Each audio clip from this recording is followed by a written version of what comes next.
श्री स्वामी समर्थ. नमस्कार. आज मी तुम्हाला श्री स्वामी समर्थांबद्दल थोडक्यात माहिती सांगणार आहे. श्री स्वामी समर्थ महाराज आजही या जगात आहेत आणि वेळोवेळी आपल्या पाठीशी उभे आहेत. श्री स्वामी समर्थ अर्थात अक्कलकोटचे स्वामी समर्थ महाराज प्रकट काल इसवी सन 1856 ते 1878. स्वामी समर्थ हे विद्यमान आंध्र प्रदेशातल्या श्रीशैलम क्षेत्राजवळील कर्दळी वनातून प्रकट झाले. सबसे बड़ा गुरु, गुरु से बड़ा गुरु का ध्यास और उससे भी बड़े श्री स्वामी समर्थ महाराज. तसेच स्वामी महाराजांनी त्यांच्या भक्तांना अभयदान दिले. भिवू नकोस, मी तुझ्या पाठीशी आहे. अशा शब्दांमध्ये स्वामी समर्थांची महती वर्णन केली जाते. त्यांच्या या शब्दांमध्येच भक्तांना जीवन जगण्याची स्फूर्ती मिळून जाते. स्वामी आपल्यासोबत कायम आहेत याचे आश्वासन मिळते आणि भक्त या विश्वासात पुढचे पाऊल उचलतात. स्वामी आपल्या पाठीशी आहेत तर आपल्याला चिंता करण्याची गरज नाही. आपण आपले कर्म करत राहायचे. कर्माचे फळ द्यायला श्री स्वामी समर्थ आपल्या पाठीशी आहेतच. इसवी सन 1856 मध्ये स्वामी महाराजांनी अक्कलकोटमध्ये प्रवेश केला व तिथल्या 22 वर्षांच्या वास्तव्यात अक्कलकोट हे तीर्थक्षेत्र झाले. येथे त्यांनी जगातील अनेक मान्यवरांना मार्गदर्शन केले.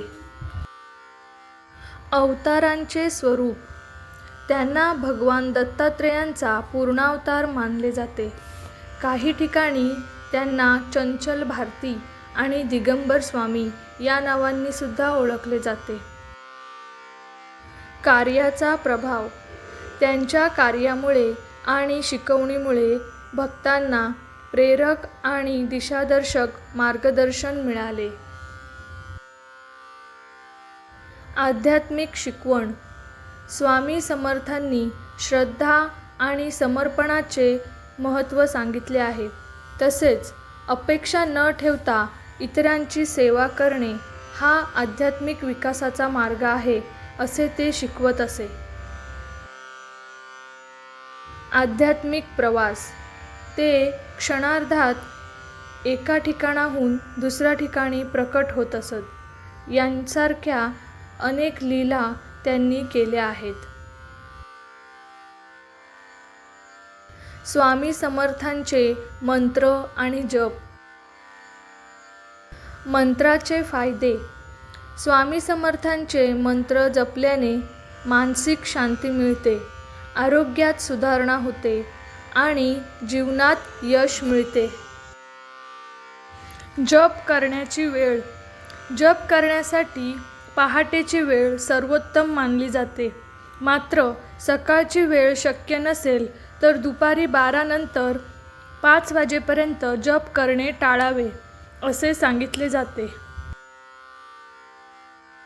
मार्गदर्शन, स्वामींच्या शिकवणीचे पालन केल्याने जीवनात सकारात्मकता येते आणि संकटावर मात करता येते.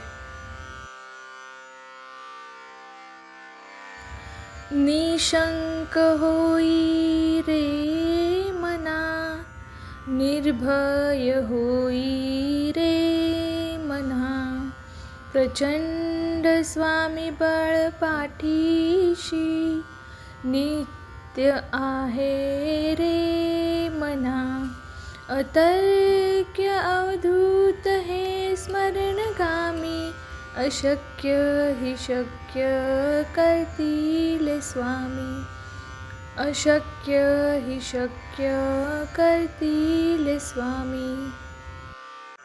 थोडक्यात काय तर स्वामींवर विश्वास ठेवा आणि निस्वार्थ मनाने त्यांची भक्ती करा. स्वामी सदा तुमच्या पाठीशी उभे राहतील.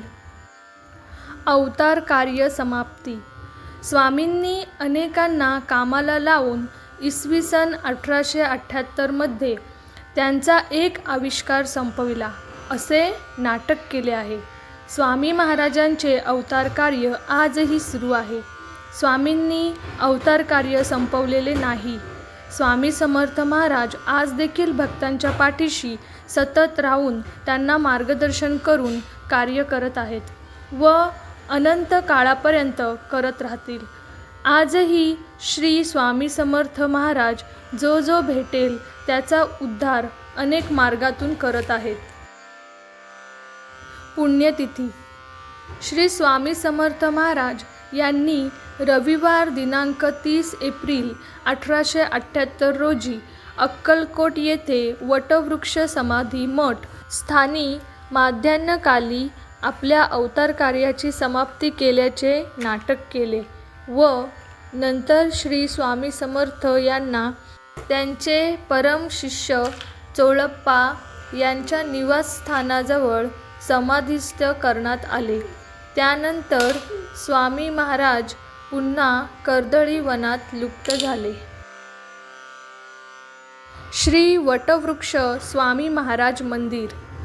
सोलापूरपासून 40 किलोमीटर अंतरावर महाराष्ट्र व कर्नाटक सीमेवर अक्कलकोट हे श्री स्वामी समर्थांचे परम पवित्र तीर्थक्षेत्र आहे.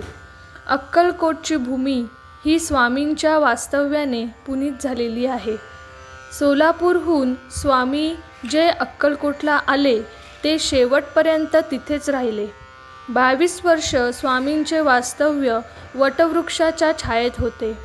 आज त्या पुण्यस्थळी श्री वटवृक्ष स्वामी महाराज मंदिर उभे आहे. पवित्र वटवृक्षाखाली श्रींच्या निगुण पादुका, श्री स्वामींची मंगलमूर्ती व स्वामींच्या स्मृती वस्तूने हा मंदिर परिसर स्वामीमय झाला आहे. अशा प्रकारे श्री स्वामी समर्थांची माहिती मी तुम्हाला थोडक्यात सांगण्याचा प्रयत्न केला आहे. ही माहिती जर तुम्हाला आवडली असेल तर माझ्या व्हिडिओला नक्की लाईक, शेअर आणि सबस्क्राईब करा. धन्यवाद.